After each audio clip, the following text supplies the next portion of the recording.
into the maelstrom of traffic just before 5 o'clock, heading off to number 5 bar. Reacquaint myself with the crazy bar girl.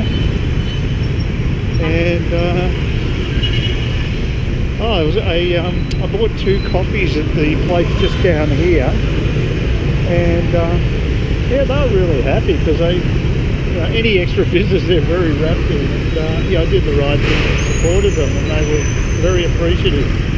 So it's a good feeling because they're struggling a bit, and they're very, very happy about it. So it made me feel good and did them some good.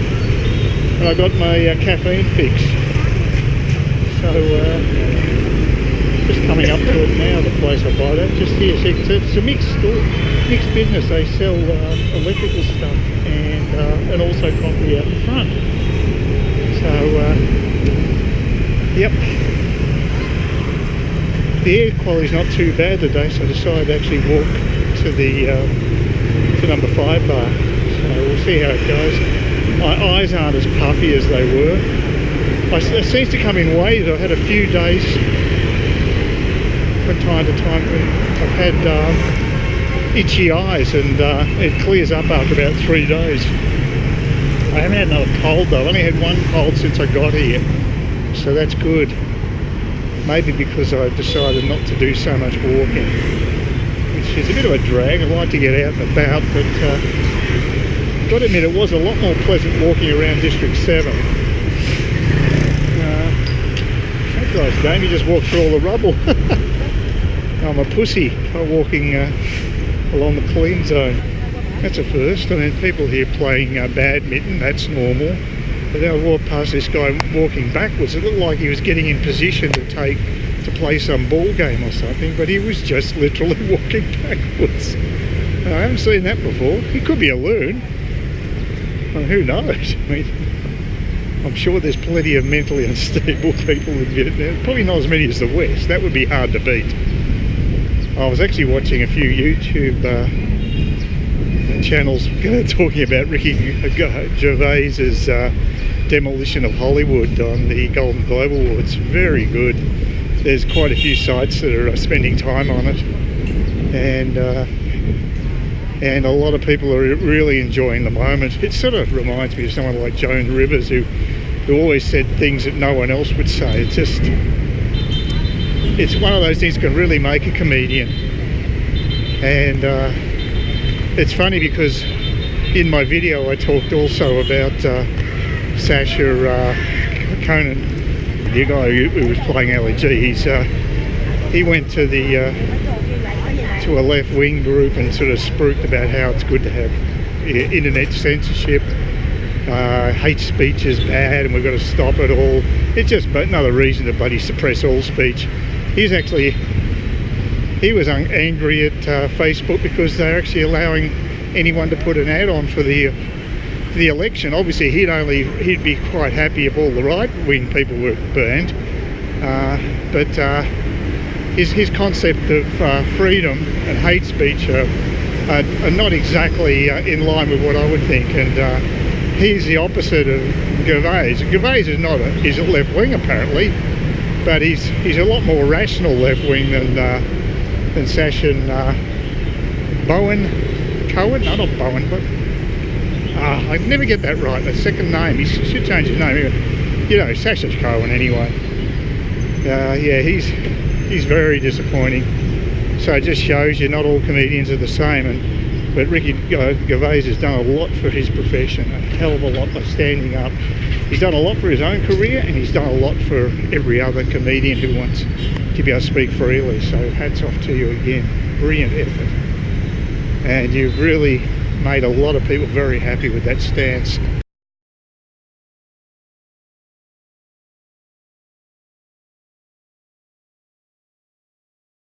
Well, I'm walking to the office. There's a very hot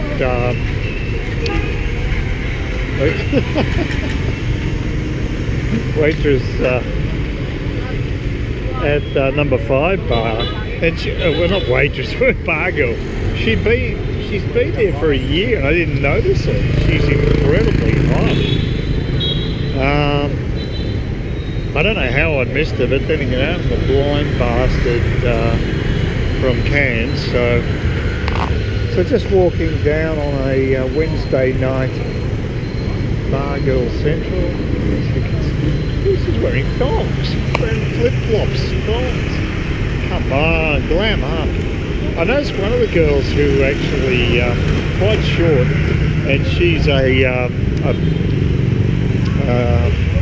lady drink machine. She's really good at getting them. She was wearing conservative shoes early in the night, that she switched to really high stilettos, so she knew what was working for her. She's quite mercenary and she understands her sexuality, and so that was interesting. And the girl that I really liked, she looked really good in short skirt and what have you. She's just a cutie. I don't know how I could have missed her for the last year, but I am a blind guy. Anyway, I'll go to the office. I'll talk to Moon. There was a couple of Aussie guys. One is getting married to a Vietnamese girl, and young guy, and I told him about the office. He might turn up there as well. I have the ability to choose a track, but I cannot see what I'm actually typing. If I type something in, it doesn't even respond. So, yeah. What do? You gotta wait for a girl to come. There's a girl here. You right there, Will? You okay?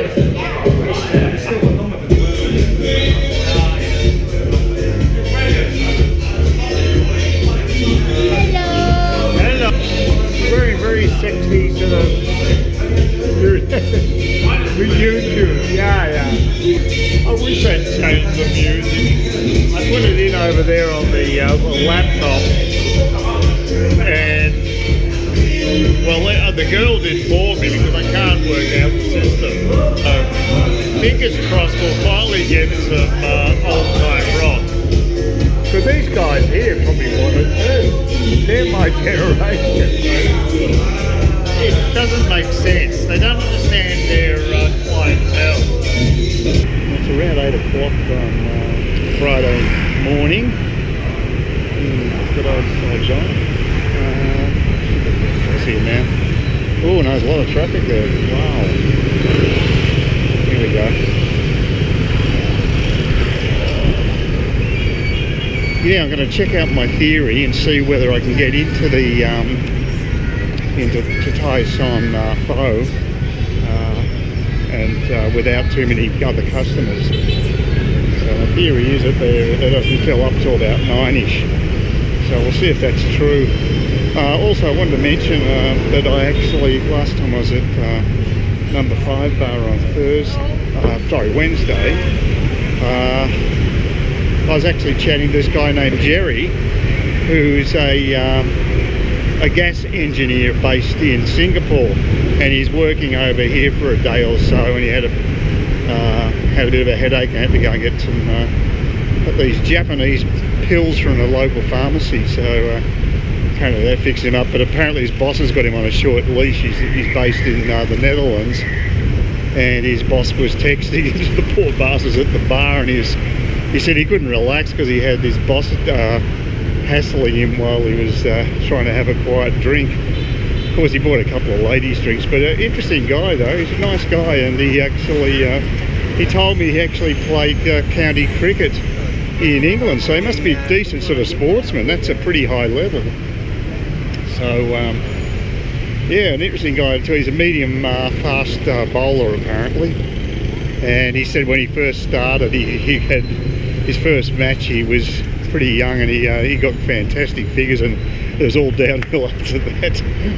He must have been okay though. So but yeah, that's what I like about number 5 bar. Sometimes you meet people like that. He actually walked in just ahead of me, and I thought he was going to take my seat. We basically sat down next to one another, pretty well within 30 seconds of each other, so that was interesting. But yeah, he bought a couple of lady drinks, of course. He's one of those guys. Of course, he's working. He's an engineer, so he'd be on good money. Although he claims he can't afford to retire as he's got kids, and that's really what he had. I don't know whether the kids were. I think he said he had a Filipino wife or something. I'm not sure, but he had an Asian wife and kids, and they were living in Singapore, so it's not cheap there.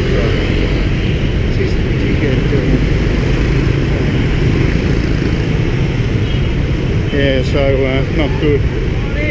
But moto taxi guys, they never give up. Because the trouble is, I'm close to Beauvien, which is just one block over there, the Beauvien area, so it's very close. So pollution index is not good, but it could be a lot worse. A little over 100, but it's been at its worst about 170, which is the high of the worst, basically. So. But it's noisy. It's not super crowded. There's a lot of cars on the road, but the footpaths have been worse. They're worse when people are going home. Actually, yesterday was really bad because I went to get my food a little earlier than usual, about 5:45, and it was really crowded. So that's the time to avoid. You learn these little tricks and you stay here for a while. When's the best time to avoid the hassles of a big city. I'm going to research places just outside of Saigon, because if I want to come back here for any length of time, I'm going to have to think about a different strategy in that, because I am worried about my health. I am asthmatic, and I've got other respiratory things to consider as well, so I'm not a person that really should be playing around with this sort of thing. I need to be in a much healthier environment, and the only way to really do that here, this place is not going to clean up its act for a decade or more, so I'm going to have to basically work another strategy. So we'll see how we go. Alright, almost to the Starbo place. Fingers crossed there ain't that many patrons. We'll see if my theory is correct. Well, it's looking good so far. Okay, well, my theory came through. Other thing I forgot to mention about that's about it not being so busy, so that was good. The other thing I forgot to mention about Jerry was that he said that when he was in India, he who was it? I tried. He came across a famous Australian cricketer. I had a chat with him for a while. I'm trying to think who it was now. Oh, it was D K Lillie. That's right. Yeah, Dennis Lillie was over in India doing some sort of a training camp for local people there, the local team, I guess. So yeah, he knocked about with DK for a short time, so that was a bit of a buzz for him, because yeah, he was one of his heroes. Obviously, he's just one of the top bowlers in the world. So, and I guess Jerry being a bowler himself, probably similar actually. It said fast medium. That sounds pretty much like DK Lillie. Well, that's what he turned into anyway later, because he wasn't as fast as he started out as. So yeah, so he was very impressed with that. And as I say, that's what I like about number 5 bar. Please consider subscribing to my channel if you think there's anything there of use to you, or entertainment or whatever. And either do that or give me a thumbs up, or if you're feeling really energetic, do both. That'd be great. But please don't ignore me. That's the worst thing you can do on YouTube, is be ignored.